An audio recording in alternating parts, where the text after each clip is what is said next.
Just like I do before I start any presser, just want to take a 2 minutes and 13 seconds in recognition of the 133 homicides that we've had in this city, the 133 lives that have been lost in the city of Oakland. It's always important to me that I never lose sight of why we do the job and the impact that this trauma is having on our community and how much healing we still need to do. So please, out of respect for those who have lost their lives, 2 minutes and 13 seconds.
Thank you. Today, I want to talk to the media about a couple things. Specifically, I'll be talking about a shift organizationally that we'll be doing to bring safety to East Oakland. Then I'll cover a couple of our homicides, and then finally I'll talk about updates for the Kevin Nishida case. First, for the last several months, I've been meeting with community members across our city, in East Oakland and throughout our city. I've also had a chance to meet with community members and hear the impact of the calls for service and the response that they're receiving from the Oakland Police Department. I've also been reviewing our call data, and the things that I've seen over several months is that there is clearly a huge disparity in where the calls in the city of Oakland come from. 60% of those calls come from East Oakland. The most violence occurs in East Oakland. As a result of that, I'll be shifting our resources in the Oakland Police Department to create a 6th district, to add an additional district into East Oakland. This will essentially bring an additional 48 officers to East Oakland. Currently, we are configured with 5 districts that will increase to 6 districts. 2 of those districts currently are in East Oakland, districts 4 and 5. We will now expand to districts 4, 5, and 6 being located in East Oakland. This is significant. It is significant because it means that the department has recognized the impact of the calls for service and the emergency calls that are coming in from our East Oakland residents and the need for more presence in our community. There will not be less safety in other parts of our city. This is just to make sure that our resources are distributed as well as the calls that are coming in equally. It hasn't been done in several years, but it's not new. About 15 years ago, we had the same configuration, but now our call volume has increased dramatically, and it means that I have to actually shift resources in order to address that call increase, and so that's what we'll be doing. On June 22nd, the department will organizationally shift to a 6th district structure. I hope that the residents of East Oakland and community members see the additional presence that we're bringing to East Oakland to try to make our community safer in East Oakland. We know that the vast majority of the violent crimes happen in East Oakland, so we're doing everything we can to try to bring resources to help bring down crime and make East Oakland safer for everyone, and our entire city safer as a result as well. That's the first thing. Second thing I want to talk about is that yesterday morning we had our 133rd homicide of the year. It occurred in the 1700 block of East 12th Street, where we responded to a call of an individual suffering from what some thought was a stab wound. When we responded, we quickly realized that it was a gunshot wound. Unfortunately, the victim in this case did not survive. Our homicide detectives have been called out, and they're looking into the circumstances related to this investigation. I also want to give an update for homicide number 131. This homicide occurred in the 500 block of 45th Street, where officers responded to an individual who was suffering from blunt force trauma. We began to investigate that case, and it was clear to us that this person was assaulted by someone with an object. We investigated that case, and fortunately for us, we were able to identify the suspect responsible for that, and he has been taken into custody. Our homicide detectives worked tirelessly around the clock. We also had great assistance from our community, who brought forth information that led us to the identity of the suspect. Again, I've said it's truly important that we work together to solve these cases, and we need the community's help to investigate these very serious cases. In this case, we really do appreciate the community's support in solving this homicide. And then lastly, the Kevin Nishida homicide. We are making progress in this investigation. We have recovered a vehicle similar to the description of the vehicle that we were looking for, the vehicle that we have pushed photos out, and we are analyzing everything within that vehicle. We feel confident that we'll continue to follow up on all leads. Again, community members have been very helpful in this investigation, helping us get information to actually secure this vehicle. And so we will continue our investigation to determine if this is the right vehicle and continue to investigate this case. And so we'll have future updates for you if we get any more information that might be helpful. But again, we ask community to continue to contact the Oakland Police Department and share information as we bring it forth to the public and ask for your help. With that, I have my command staff with me. Our commander for the Bureau of Field Operations East is Deputy Chief Angelica Mendoza. She will be leading the efforts with the new additional district, and she will again be deploying these officers out to East Oakland to address the high number of calls. Council members in our district have been bringing forth to me requests for several months, asking how can I disperse the resources in a way that is fair to those that live in East Oakland? How can I make sure that we are being more responsive to the areas that are facing the greatest number of violent crime calls? And I believe today's shift will help do that. I think having officers there in a district makes it a more stable deployment. It means that those officers will be there full time, around the clock, 24 hours a day. We've been supplementing our current patrols with overtime. This will fill that gap, making it less of a responsibility on our officers to fill into overtime shifts. Having permanent officers there 24 hours a day will definitely, I think, be helpful to those in East Oakland. And so we look forward to the deployment on January 22nd. And with that, I'll take questions.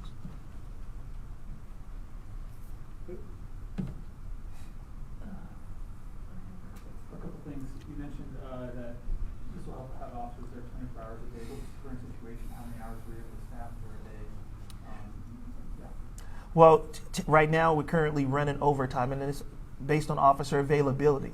And so we have teams of officers that are out working overtime during the times where we see violent crime spiking the most, typically in the late afternoons and into the evenings, as well as during the weekends. But this will allow us to have that additional group of patrol officers that are not only addressing the violent crime, but responding to calls for service, making our response a bit quicker, think when people call 911, you want to have an officer respond as soon as they can. And we hope that with this new influx of officers, and it's not new staffing, we are not getting additional police officers joining the Oakland Police Department. This is what our current staffing. Our current deployment in East Oakland right now is 240 officers in our patrol division. This will increase that to 298, somewhere in that area. 296, I'm sorry. 296 it will be as a result of this. And that includes our sergeants and things like that. But when we talk about 48 additional police officers responding to calls for service, I think that's what's most important.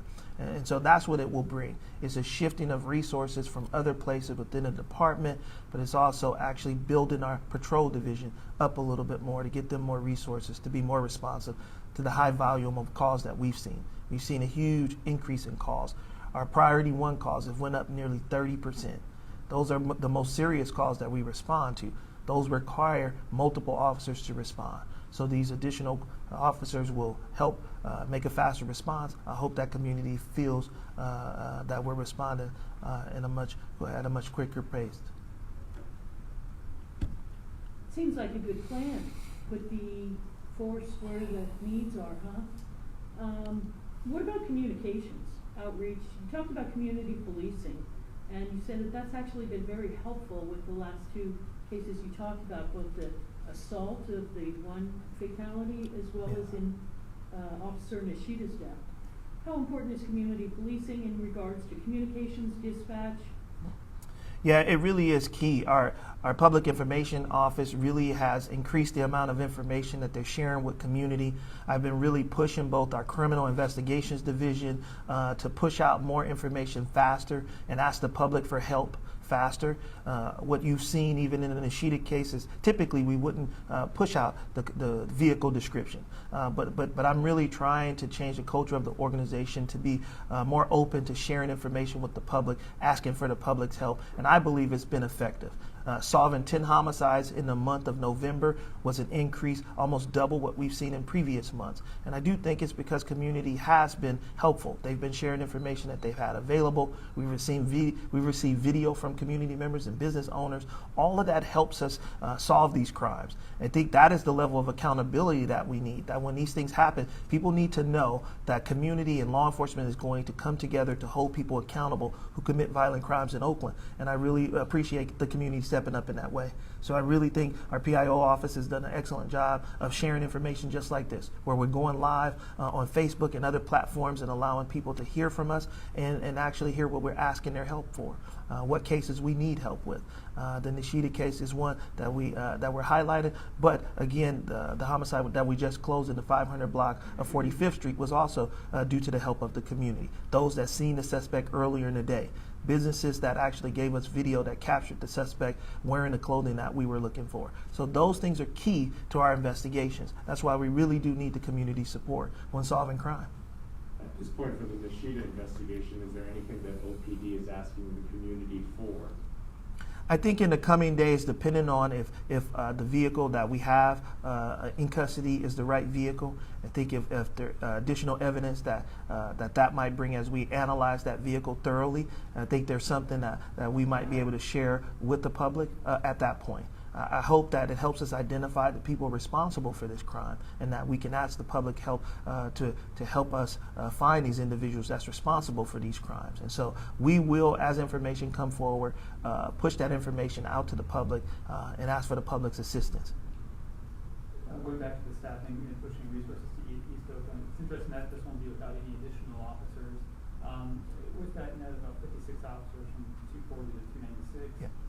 Where are these officers? I guess where are you pulling from, and what departments and divisions, parts of the department are going to be pulled from for this?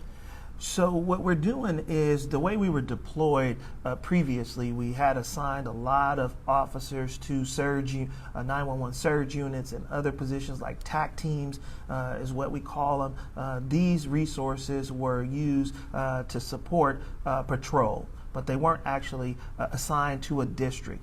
And so essentially what we're doing is moving away from some of these TAC teams, these extra officer teams that were deployed citywide, and actually putting them into one district.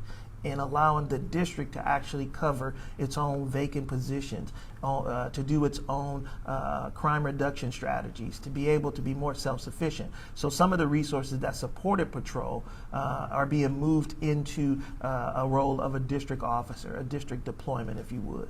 And so it is all of these positions remain within patrol. They were already here, but in other capacities. We're actually bringing in some administrative staff that had assignments. We're actually including other extra patrol officers.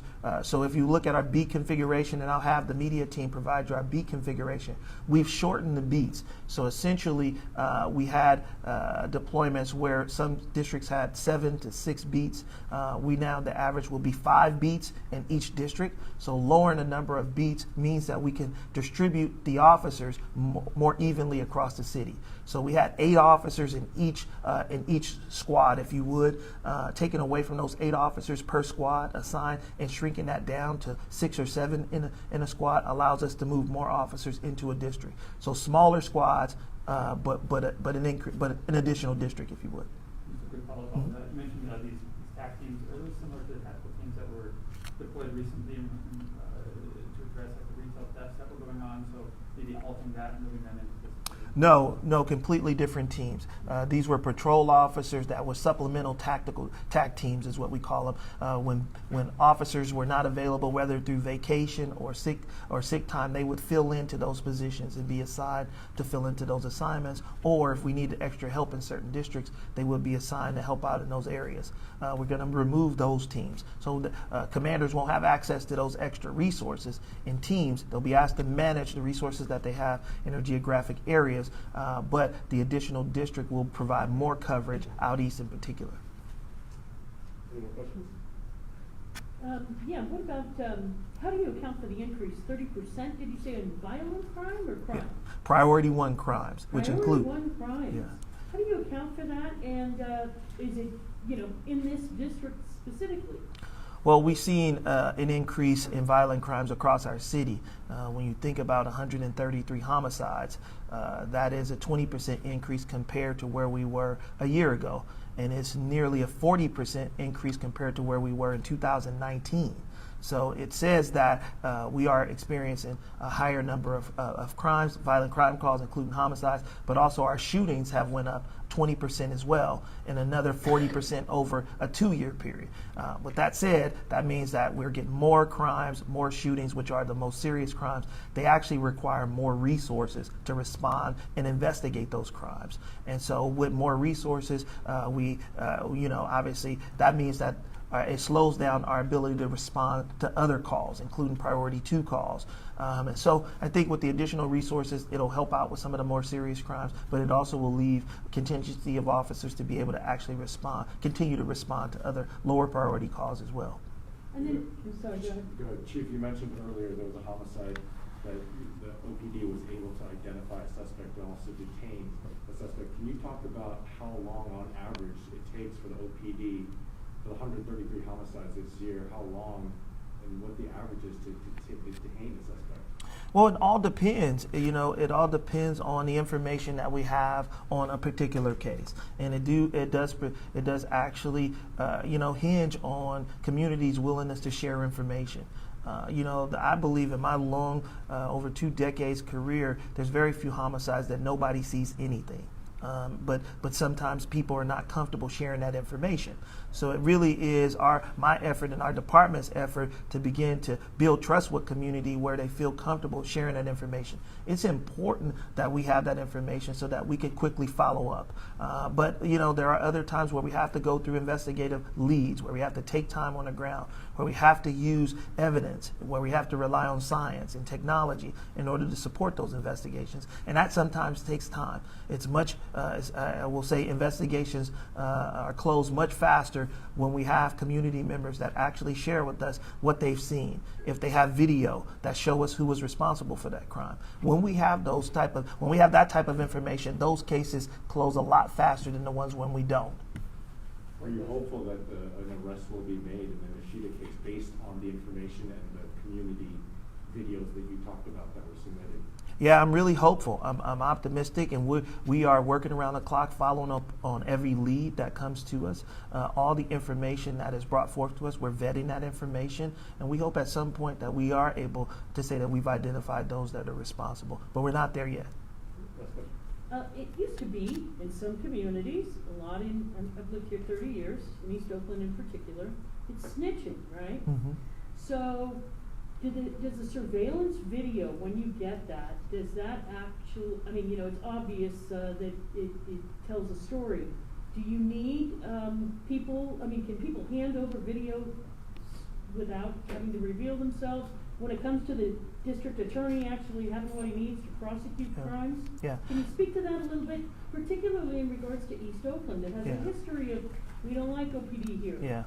Yeah, I understand, people's, feelings about sharing information with the police department, but I hope that people understand the importance of holding people accountable that commit these crimes in our community. I hope people understand the impact that these crimes are having on our families and the trauma that we're leaving in our community when we allow people to remain in our community that commit these type of violent and heinous crimes. And so I think this is not about snitching. This is about accountability. This is about us working our tails off to solve crime. We want to solve cases, not just the Nishida case. We want to solve all of our homicides, but it really hinges on people understanding that this behavior is not okay. It's not about snitching. It's about saying that it is not acceptable to actually take someone's life in our community and not be held accountable for it. And if anyone wants to question whether a killer should be able to walk free in our community, I think we can have a conversation about that your safety, or if that was your loved one who life was taken as a result of their actions, I'm sure you would want them to be held accountable. I attended on Saturday an event with the Gaddafi Washington Foundation, with Marilyn Washington, who actually supports families of homicide victims. And during that event, the number one thing that those families said is that I want the person responsible to be brought to justice. That's all I can ask from the police department. I can't bring my loved one back, but you could at least find a person who did this and hold them accountable. So while we have people that say they don't want to snitch, there's also so many families in this community that want the people responsible to be held accountable. I hope people think about them as well. I hope that matters to you, that hurt people hurt other people. And when people are not held accountable, then people take things into their own hands. When people are actually arrested and held accountable, it actually helps to reduce retaliation. It helps to reduce violence because people feel like there's some level of closure. As long as the person responsible remains in the community, there's always, this lingering issue that retaliation may happen. We want people to know that this department is trying to solve all these cases and want people to be held accountable for their actions. That's our goal. Thank you. All right.